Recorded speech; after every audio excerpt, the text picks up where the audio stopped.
নববর্ষের দিন খুব সহজে বানিয়ে নিতে পারেন ঠিক এই রকম ঝরঝরে দুধ পোলাও। খেতে কিন্তু দারুণ ভালো লাগে। নমস্কার বন্ধুরা, আমি পারমিতা, সকলকে স্বাগত জানাই আমার রান্নাঘরে। এইরকম ঝরঝরে পোলাও বানানো কিন্তু খুব সহজ। তাহলে চলুন দেখে নিয়ে আমি রেসিপিটা কিভাবে বানিয়েছি। এখানে জল ছড়ানো 200 গ্রাম বাসমতি রাইস নিয়েছি, আর লাগবে খানিকটা গুঁড়ো দুধ। এইবার সোজা কড়াইতে 2 চামচ সাদা তেল আর 2 চামচ ঘি দিয়ে আমি খানিকটা কাজু বাদাম আর কাঠবাদাম ভেজে নেব। খানিকক্ষণ ভেজে নিয়ে এর মধ্যে দিয়ে দেব জল ঝরিয়ে রাখা বাসমতি চাল দিয়েও বেশ খানিকটা ভেজে নেব। তারপর দিয়ে দিয়েছি কয়েক রকমের গোটা গরম মশলা, দিয়েছি পরিমাণ মতো নুন।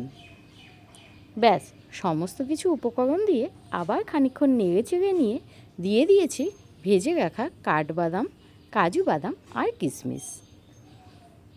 এইগুলো কম আছে ভাজতে ভাজতেই এখানে দুধ আর গরম জল দিয়ে একটি মিশ্রণ বানিয়ে নেব। এই মিশ্রণটাই এই চালের মধ্যে দিয়ে দেব। এখানে সবথেকে সোজা উপায় হলো, যেই বাটির মাপে চাল নিয়েছেন সেই বাটির 1 বাটি জল নেবেন।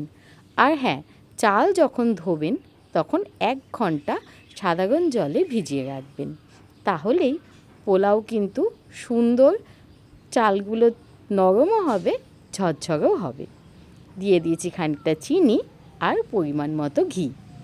সব কিছু উপকরণ ভালো করে মিশিয়ে নিয়ে আবার 10 মিনিটের জন্য গ্যাসটা কম আঁচে দিয়ে আমি পোলাওটা ঢাকা দিয়ে রাখবো। ব্যাস, এইভাবেই কিন্তু আমাদের ঝরঝরে পোলাও রেডি হয়ে যাবে। নামানোর আগে দিয়ে দিয়েছি খানিকটা জয়িত্রী গুঁড়ো। ব্যাস, আমাদের পোলাও কিন্তু রেডি। আর ঠান্ডা হওয়ার পর পরিবেশন করলে চালটা আরও সুন্দর ঝরঝরে দেখতে লাগে। আর এই রেসিপি কিন্তু মাটন কষা বা চিকেন কষা বা আলুর দম বা পনিরের যে কোনো রেসিপি দিয়ে খেতে কিন্তু দারুণ ভালো লাগে। আপনারাও কিন্তু বাড়িতে এইভাবে বানিয়ে দেখতে পারেন। আর কেমন হলো কমেন্টে জানাতে কিন্তু একদম ভুলবেন না। আমার রেসিপি যদি আপনাদের ভালো লাগে, একটি লাইক, কমেন্ট, শেয়ার করে পাশে থাকার অনুরোধ রইল। তাহলে আজকের রেসিপি এখানে শেষ হলেও আবার দেখা হচ্ছে আপনাদের সাথে নতুন বছরে। সকলে ভালো থাকুন, সুস্থ থাকুন। টাটা।